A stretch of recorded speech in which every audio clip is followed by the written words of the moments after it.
Today we will be reading The Three Little Men in the Wood from the book Household Stories by the Brothers Grimm.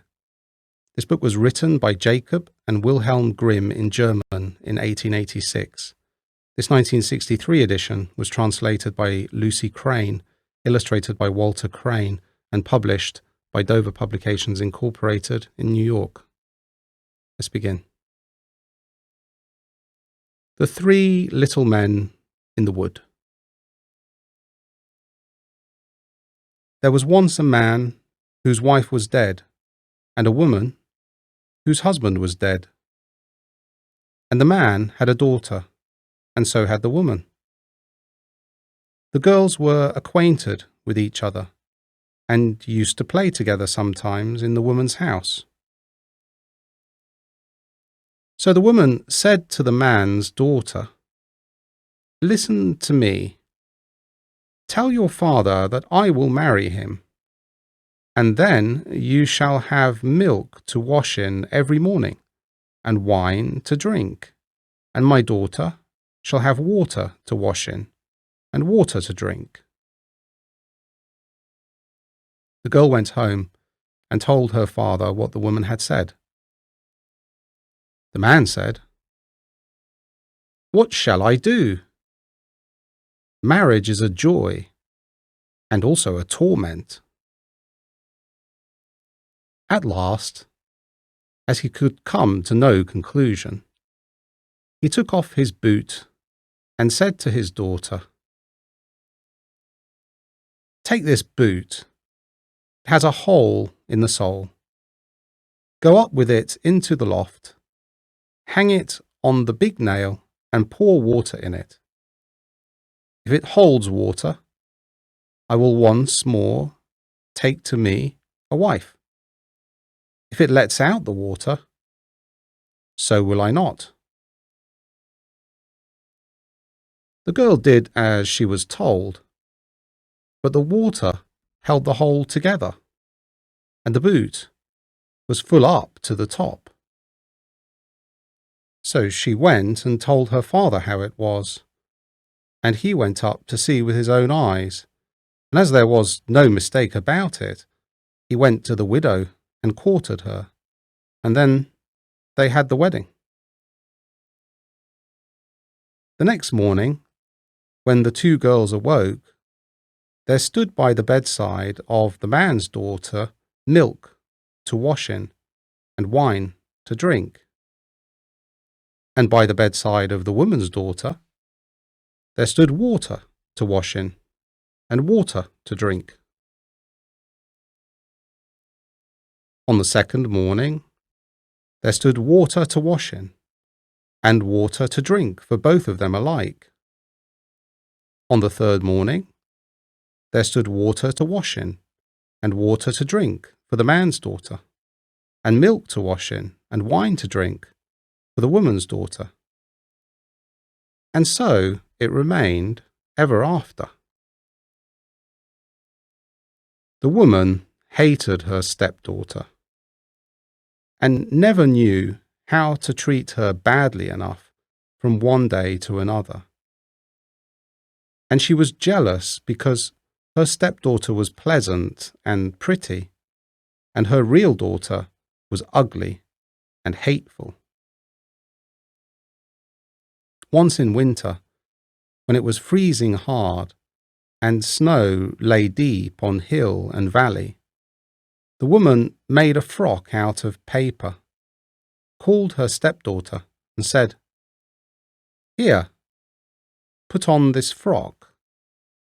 Go out into the wood and fetch me a basket of strawberries. I have a great wish for some." "Oh dear," said the girl. "There are no strawberries to be found in winter. The ground is frozen, and the snow covers everything. And why should I go in the paper frock?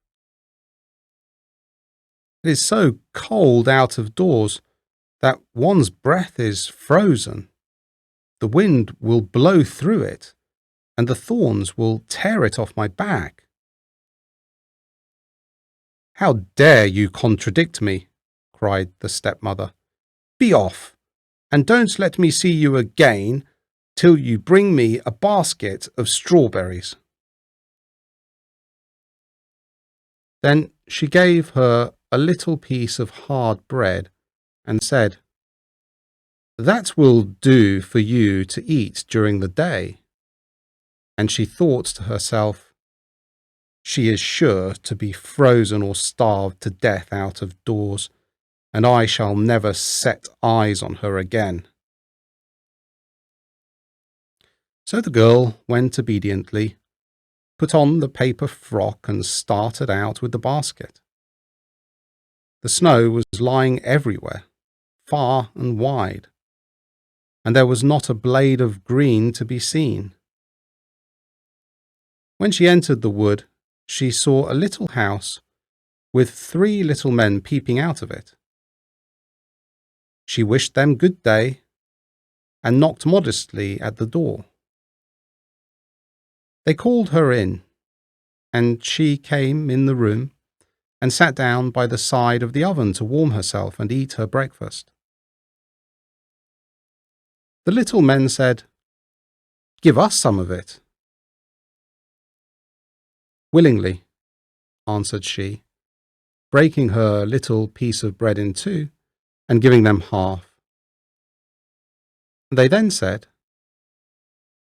"What are you doing here in the wood, this winter time, in your little thin frock?" "Oh," answered she, "I have to get a basket of strawberries, and I must not go home without them." When she had eaten her bread, they gave her a broom and told her to go and sweep the snow away from the back door. When she had gone outside to do it, the little men talked among themselves about what they should do for her, as she was so good and pretty, and had shared her bread with them.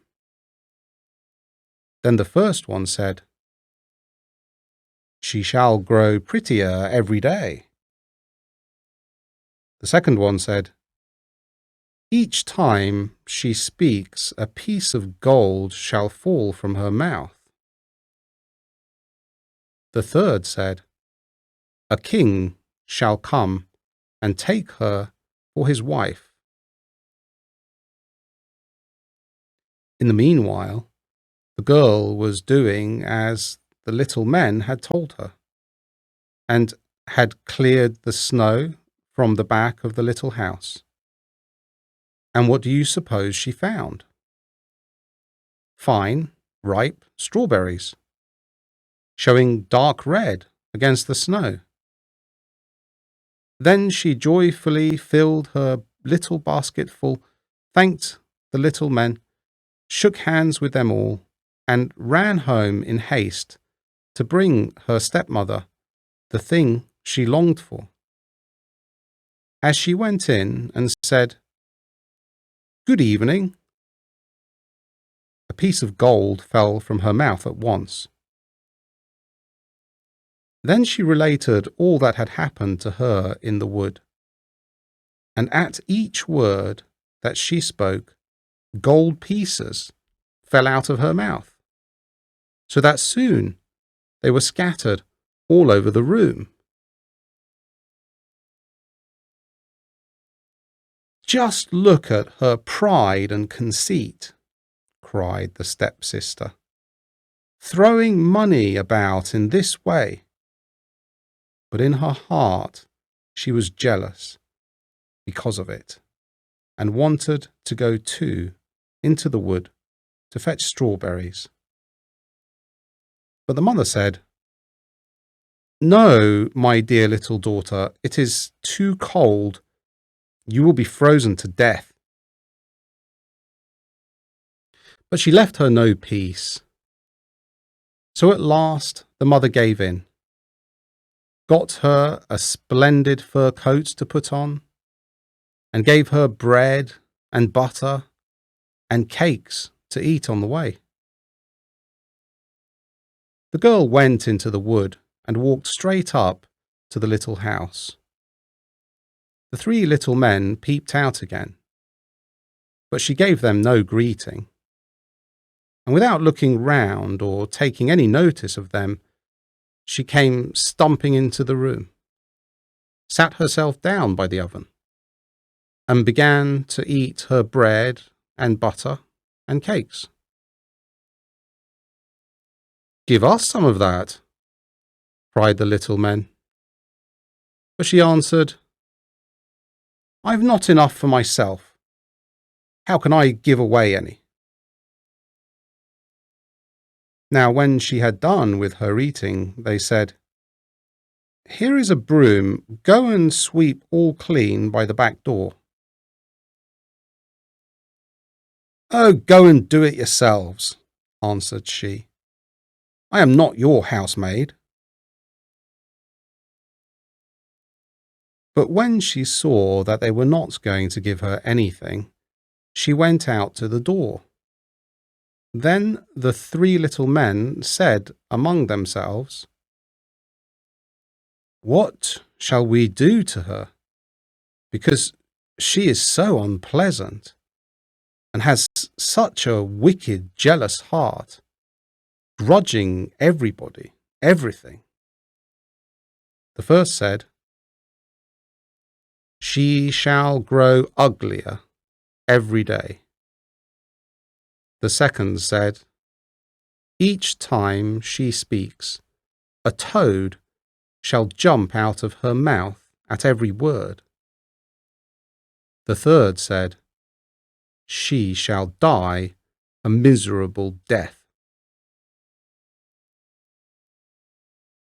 The girl was looking outside for strawberries, but as she found none, she went sulkily home. And directly she opened her mouth to tell her mother what had happened to her in the wood, a toad sprang out of her mouth at each word, so that everyone who came near her was quite disgusted. The stepmother became more and more set against the man's daughter, whose beauty increased day by day, and her only thought was how to do her some injury. So at last she took a kettle, set it on the fire, and scalded some yarn in it.